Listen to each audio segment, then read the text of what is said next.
Welcome to the Purposeful Careers Initiative information session. If we go to the next slide, my name is Seth Green, and it is tremendously a pleasure to welcome all of you to our information session about an initiative that we truly believe is at the center of where we need to head in our work, which is purpose. I want to briefly share, for those of you who are joining us for the first time, a little bit about our center, and then we're going to dive into the Purposeful Careers Initiative in particular. And we are going to spend about half of the time, about 20 to 25 minutes presenting, but then we are truly going to spend the other half answering specific questions, because this is one that is really about each of you, your journeys, and what you're seeking to achieve. So we want to leave a lot of time for your specific ideas and questions on the program. So if we go to the next slide, we are really proud as a center and as a university to lead with purpose. So we are one of the top business schools in the country. We're a top 40 MBA program. But where we are truly distinctive at Loyola is in social purpose and business education. The Financial Times actually looked over 250 business schools around the world. They surveyed them on 4 specific criteria of purpose and business education, and we were actually one of 4 in the world rated as excellent in 3 or more categories. And the only other school in the US was UC Berkeley, and then there were 2 in Europe. And I share that because this is in our DNA. Raymond Baumhart, whose name is on our center, was the leading business ethicist of his time. He actually wrote a book called The Honest Profit, Profit. It was the starting place of the profit and purpose movement 50 years ago. And then he went on to be our longest serving president at Loyola. And one of the roles you have when you are president is you get to decide on faculty lines.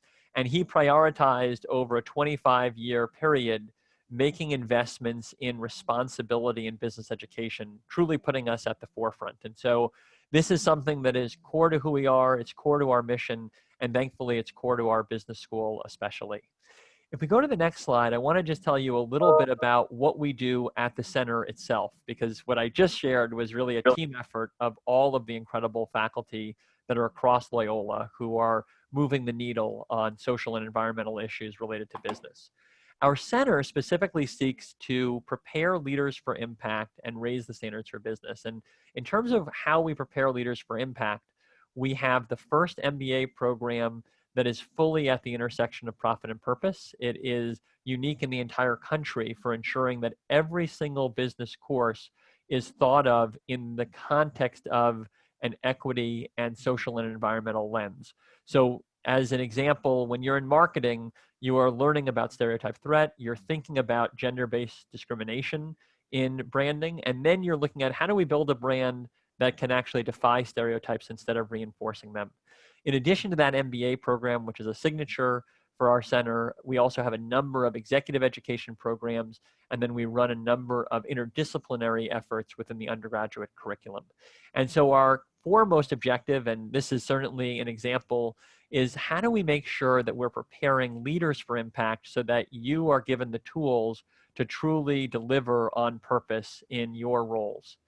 The other role that we have, if we go to the next slide, is that we're really trying to raise the standards in business net large. We believe that the shareholder-only model that has been pervasive for nearly half a century is mistaken, and that we need to move to a stakeholder model, and that we need to see businesses as engines that are using markets as a way to enrich all of the stakeholders around them.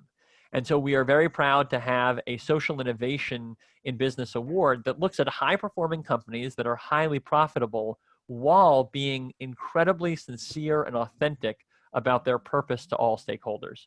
And this past year, we were proud to have 3 awardees, and you see them at the bottom of the screen. Chobani, which is that first picture, for their leadership on diversity, equity, and inclusion, being a workplace that is truly for all, with multiple translators to make sure that everyone can have a successful and growing role in their company.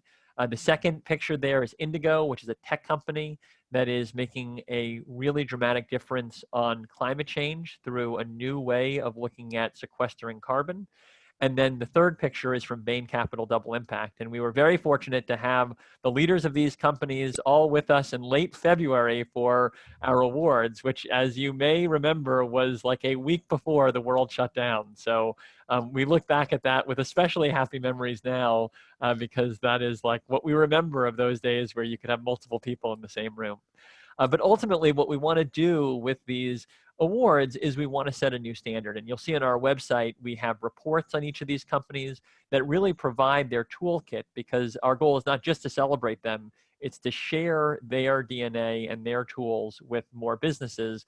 And one of the gratitude points that we have to these three companies is their willingness to open up their books and really give the playbook, because they want other companies to replicate what they're doing. They want other companies to be more diverse and inclusive, to be more carbon neutral. And so it's really exciting to be raising the standards of business and partnering in these awards with companies that are at the forefront. So those are the two big goals of the center. And in the context of that, we're constantly thinking about how do we advance this bigger mission that we have through preparing leaders and raising standards of accelerating social innovation in business and in the other sectors where business tools can be helpful.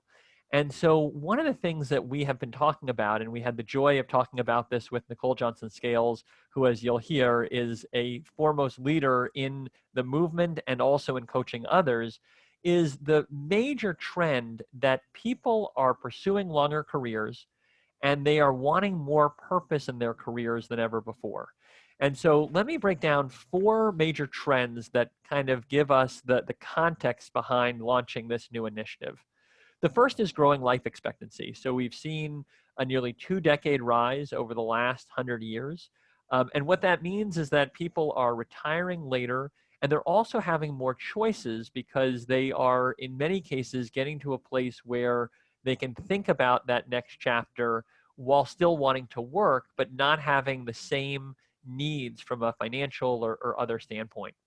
The second is that there's much greater fluidity in careers. So people today are changing jobs much more often than they were even 20 years ago, let alone a century ago. There's a much higher expectation of there being a cross-sectoral opportunity. So people are allowed to kind of move between different sectors, and that's happening at a much higher rate.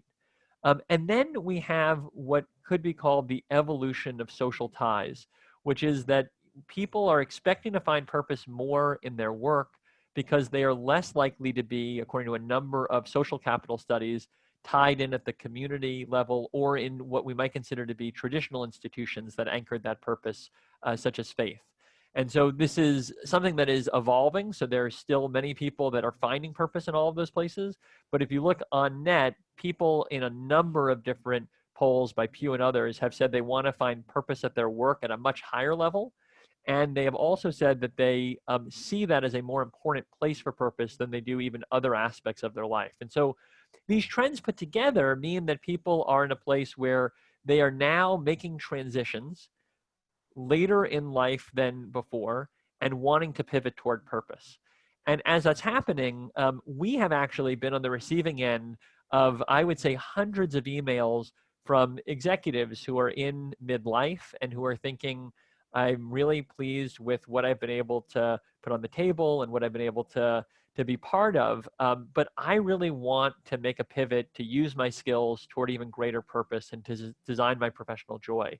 And then when we were having these conversations, Emily and I, about what this could look like, Nicole Johnson Scales shared that she was launching a practice around this, and she is someone who our center has followed as a role model and leader for a long time. And so all of that came together to say, we want to create an initiative and really move forward so that this trend is not a reactionary one, but truly a proactive one, where people are thinking intentionally about how they make these pivots, and we are playing a part in accelerating that movement, which we think is really critical to ultimately changing how our sectors make impact.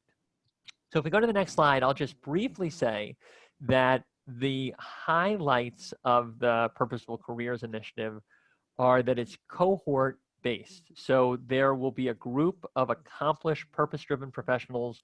As you'll hear about in the application, we are going to be interviewing everyone, reading essays carefully to a place where we will really get down to a group that is deeply committed, deeply purposive, and accomplished. And so you'll be in this cohort that is really about how do we make this pivot into even greater purpose, potentially within our own existing companies or through transitions.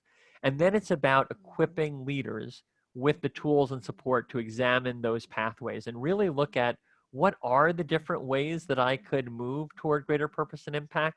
And then how do I begin taking micro actions and steps in that direction? So with that, let me turn it over to Nicole Johnson Scales. As you may have seen on our website, Nicole is an extraordinarily accomplished executive. She has more than 2 decades of experience on Fifth Third Bank's team and now serves on their executive team. And in addition to that, she is a truly loving coach. I have seen her with our own Baumhart Scholars. She really roots for each individual, and she has extraordinary ideas on how to make this pivot to purpose because it's one that she's lived in her own career, as well as with her extraordinary training as a certified coach. And so with that, let me turn it over to Nicole to bring you through the rest of the presentation. Thank you, Seth, and thank you to you all who have taken time out of your day this afternoon to join us. I'd like to acknowledge you all for taking the first step in acknowledging that there is more to your professional life than you're experiencing right now, and I think that is a very important step, and it's a courageous step. I'd like to thank Seth for his visionary leadership. If you guys have been around Seth for any amount of time, you know he's a visionary with great execution. And just want to thank Emily for her execution skills. It's amazing to me how we might have a 5-minute conversation and what they pull together from that is always so relevant, and it's so important, and it's so timely. So I just thank you for all that you all are doing. So as Seth said, I lead community development at Fifth Third Bank, and it is truly an honor to be able to leverage the bank's resources for the good of others. And I just thought I would spend a little bit of time telling you my story to help you to understand how I came to this point in my life and the pathway in which that I took. And so, like Seth said, I've been leading and working at Fifth Third almost 20 years, and part of the executive team about half of that. And when you think about a job that allows people to leverage the resources of a corporation like the one that I work for, invest in to see the impact result of those investments, you would think, wow, this is really, really great. Like, you should be excited every day to wake up in the morning. But after doing it for a while, beginning to look for other ways in which I could channel my energy, gain new experience. I took on adjunct teaching opportunities because I knew that was something that was of interest. But it's just a lot of disconnect. And whereas if you looked at my life, it was seemingly just so positive, and there are people who would love to be in the situation that I am, I still felt some level of discontent that I could not identify. And so I had invested in a coach, and because I needed to, because this probably was about a couple of years where I just, and there were highs and lows. So there were some days where I'm like, I'm good. And then other days like, I'm not good. I can't put my finger on it. I'm not sure what I'm missing because everything aligns with my core values, and I just can't quite understand what is this discomfort that I'm feeling. And so I invested in a coach. My coach was Linnell Harris, and we had done some work around purpose. And what it helped me to understand was really my strengths, and helped me to identify what my purpose is, which is to leverage the resources that I have to help others get to their next level of success with confidence and having the high impact that they want to have. And it took me a while to be able to articulate that. It also took courage for me to be able to do that as well, because it was a little bit uncomfortable to be able to say, well, there's something bigger than me that I should be connected to. And, can I be that so bold to say that my purpose is to help others? But the truth of the matter is that I indeed had the authority to be able to speak that, and knew if I just saw the clues that I had along my pathway, that this was indeed the way in which I wanted to have impact. And so what I realized is that, and part of that courage is recognizing that one of the things that naturally came easy to me, where I gained a lot of joy, was around coaching others and the impact that that coaching had for others, just planting the seeds, sharing my experiences. But what I struggled with is the fear of how I would do it, not having the courage to say, this is what I want to do, and move forward in a meaningful way, primarily because I was afraid. My coach used the word, don't be bullied by the how. And I love that, because that's exactly what I was doing. I was being bullied by the how because I'm a strategic thinker. And so I think through broadly and then how to execute. And it just did not come to me how I could tap into my purpose in an even more meaningful way. And finally, I took that first step and said, the way in which I want to serve others now at this point is to create my own company and to be a small business owner. And by understanding my purpose, it also helped me to weave through my professional path. So when I understood my purpose and I got connected to my why, it helped me in my current job, which I love, get over the mundane hamster challenges that we all face, right? It's kind of like, oh my gosh, I got to do this, I got to do that. And there's a little bit of the things that we enjoy the most. But in understanding my purpose and understanding my why, my activities, while I used to look at them as perhaps mundane, had more purpose because I understood why indeed these activities were important to the people by which I served.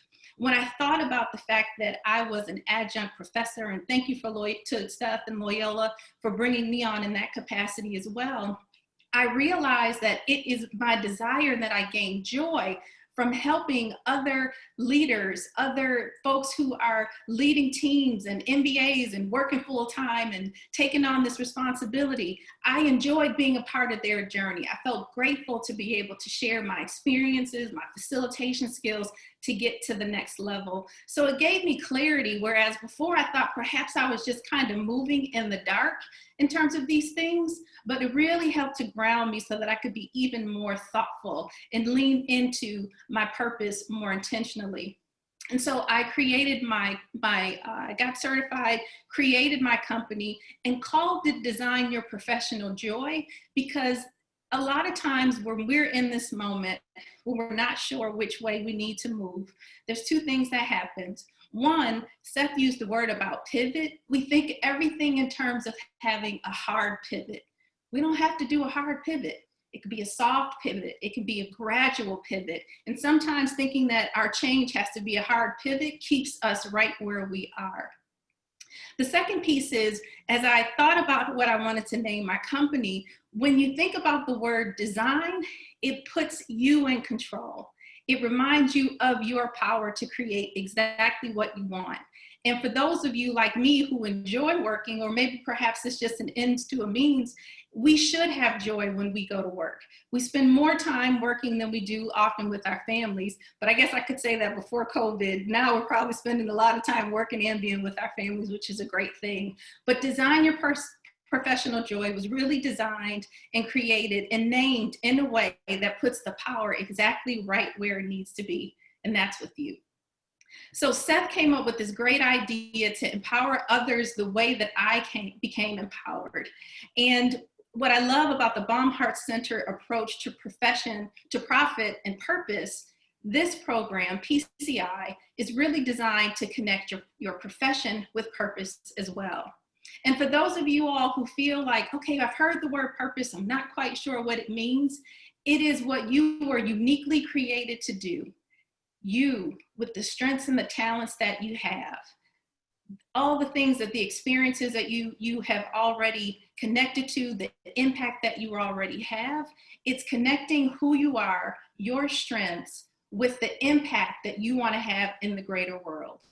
And I don't mean greater world in the sense of we've got to save children in Africa. That could be a piece of it as well. But the greater world could be your community. It could be youth. It could be a different way in which you serve in your profession that you have now. One of the things that I also want to make clear as well is that when you move to purpose, it doesn't always mean that you have to work at a nonprofit. I think sometimes people think that they have to shift their skills to a kind of an altruistic medium in order to be able to fulfill their professional joy. But friends, I'm here to tell you that your joy can be designed however you want it to be. It can be in the law firm that you're in, and it doesn't have to mean that you have to do this hard pivot to trying to figure out what nonprofit you want to lead. And so the program is really meant to help everyone to be thoughtful, as Seth said, to take this really great steps in terms of thinking through how to move forward with the courage and the bravery that we need to do, and how you show that courage and bravery in other ways and other points of your life, showing that courage and bravery for yourself as well. And what I can assure you is that when you do align with your purpose, it's almost like the universe is kind of like, we've been waiting for you, because opportunities come in order to allow you to execute that purpose. And all of a sudden you've gotten all these types of things that help you realize, oh, I can move in that direction. I can move in that direction. But it starts with us trusting and knowing that we have the power to do so. So with that, I'd like to kind of walk you through on the next slide how we will, from an overview perspective, work together in this particular cohort. So of course, the big component of this is gaining clarity on your purpose, identifying your purpose, and being very clear in terms of the impact that you want to have. We're going to examine and understand the pathways that got you to this moment. A lot of times, you know, there's many of us that are on the call that are in the profession that we are now because our parents encouraged us to just operate in stability, find a job, find a good job. And so recognizing that those are some of the things we've been ingrained, then we can figure out how do we move forward, knowing it's kind of been a part of what we've been told or what we've told ourselves. How do we use that information to move us forward overall? We're going to build a strategy and an implementation plan. We're going to pull together actions for you to be able to activate your purpose more intentionally. And then this work will be complemented, as Seth said, with one-on-one coaching sessions with me, where I will serve as your accountability partner and also serve as a thought partner as well, and to help you on your stages of the strategy, and then encourage you as you step over some of the obstacles that oftentimes get in our way. And then the beauty of this program and the cohort is that we have the ability to connect with another group of folks who are just in the same place that you are, that know that they deserve more. And they too will be your accountability partners and your cheerleaders and those who are encouraging you through the process. And we can all use that. So with that, I am going to hand it back to Seth. I can't understand even more how much you deserve to have professional joy. You deserve to wake up in the morning excited. And I am just grateful for this program because it becomes a way in which you can reach those respective goals. Well, thank you so much, Nicole. And you can certainly see why, when we were envisioning this program, we were very, very excited that Nicole was launching this practice and moving even deeper into her, I think, natural gift of coaching and sharing this inspirational leadership with others. I just want to briefly give you the very specifics here of what PCI looks like. There are 6 monthly sessions with accomplished and purpose-driven peers. Those are starting with a quote unquote retreat that is 4 hours and then moving into 2-hour sessions. There are 2 one-on-one coaching sessions with Nicole where you can really go deep into your purpose and design your pathway. And then there are readings and reflection activities throughout the program. If we go to the next slide, one of the exciting points of this is to share people who have made these pivots, both soft and hard. And so we have 3 example guest speakers here who are a few of the people that you would meet in this program. And we thought they might be interesting because each of them have made this kind of either natural within or beyond pivot. And so maybe, Nicole, I'll turn it over to you because you saw Dory's up front in terms of how she went even deeper into purposeful leadership. And then I'll talk through Brian and Nicole and Rachel briefly. That'd be great. So Dory McWhorter is the CEO of the YWCA, and I had the privilege of serving on the board of directors. And when I joined, Dory was also a board member as well. She was a CPA, partner at a CPA firm, and she was on 5 different boards, nonprofit boards at the same time. And we had, as a board, experienced a change in leadership. And so for Dory, her position was, it wasn't that I didn't love corporate America. She said, because I was able to do the things that I wanted to do. This was more about timing for me and taking an opportunity to challenge myself in a different way.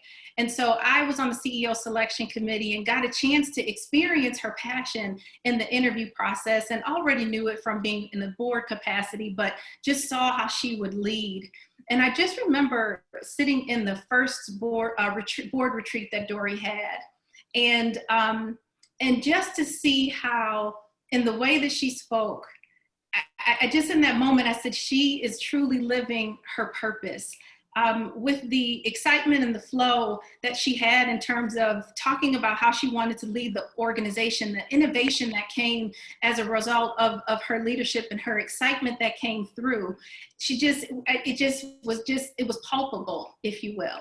And so she has moved forward in many ways. And so just, again, not just serving in a nonprofit capacity, she also sits on 2 for-profit boards. She's the first African-American chair of the Illinois CPA Association. And so again, kind of engaged in both the nonprofit and for world. And this is to apply social thinking in whatever sector that she's in. So I'm excited. She has committed to serve and speak at our first events, and I'm just excited to have her share her story. Thank you, Nicole. And 2 other examples here. Rachel Kohler was a leader at Kohler after a career in investment banking and consulting. And she is, in my mind, a phenomenal example of someone who is constantly thinking about that next challenge that Nicole described. And in this context, that next challenge came when she was sitting as a board member and hearing about, at an educational institution that she was a part of, this new model of delivering healthcare, and she realized there could be an enterprise that could really supercharge that health opportunity. And she created this social enterprise, for profit, for purpose, called NowPow. And she took all the skills that she had built as a business leader and she poured them in this context, truly expanding health opportunity for all in a way that is transforming the healthcare industry. And Brian Abrams is a leader of a company that went very successfully into growth and now has kind of stepped out of his role, even though he's the founder, day to day, and he's now spending his time coaching companies. The company that he led was named year after year one of the best workplaces in the country. That was really the pride that he found in his role, this idea that he was building a team that had a great culture and had great supports and great benefits, and he could get the value back of that investment ultimately in a high-performing business. And so he's working with leaders across the country, sitting on boards, really advancing that piece of their work and trying to move even more companies to an all-stakeholder model based on what he really found to be the highest level of purpose that he found in his own talents and his work. So we share those, not just to say these are great people that will come and speak, but also to say these are examples in our mind of the types of ways that people in midlife have really found even greater purpose and ways to harness their talents in fully rewarding and as Nicole would say, joyful approaches. So if we go to the last slide, we promised we would get to your questions, and we're about to. Let me just share what it takes to join PCI. There is an application that will be launched in early September, and all of you for coming to this information session will have the ability to apply. And once you apply, if you are selected, we need you to have a deep commitment to amplifying leadership. And when we get to the interview stage, that will be a big part of the conversation. We want you to have at least 15 years of work experience. The aim for this is to have people that are in somewhat shared experience. I mean, some people may have many more than 15 years, but we want to be in a place where people are reaching a point where they have been on this journey and they're now really in discernment about that next chapter. And then it is really important to us that this be a cohort. And our imagination is as amazing as Nicole is, and as much as you will benefit from her, you will potentially benefit most of all from one another, because so much of this is about hearing stories, seeing how people are navigating and making choices, and then using that as a guide for your own decisions. There is also a $2,500 fee.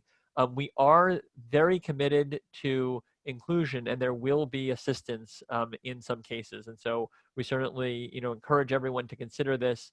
And we are incredibly, passionate about making those decisions to create access. And so look forward to those conversations with folks who want to apply but may not be able to be part of it otherwise. So that is what PCI is all about. And as we said, each of you will, and Cleo has a great question already, and we were just getting to questions. So what perfect timing, Cleo. Will this be a virtual program, in person, or mixed? So the answer is that we believe this would be best done in person. That said, Loyola to date has been one of the universities that's been the most proactive on really trying to live our Jesuit mission and avoid spreading this disease. So as many of you may know, we are online fully right now as a university. We are online as of right now through the end of December, because that's the fall semester for us.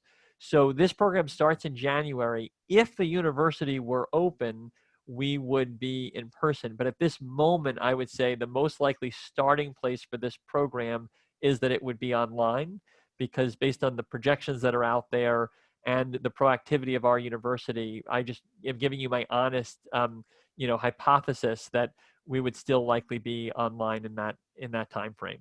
That said, we would hope that by the end of this, again, all depending on the disease and the university's broader planning around reopening, that it may be very possible for everyone to celebrate and raise a glass on their purposeful pathways together in person. So the program is ready for either. We've talked to Nicole about her readiness to teach in either environment. But I would say there's probably a higher likelihood right now that it starts online, just given our time frame, and then we would hope that we would all be together by the end.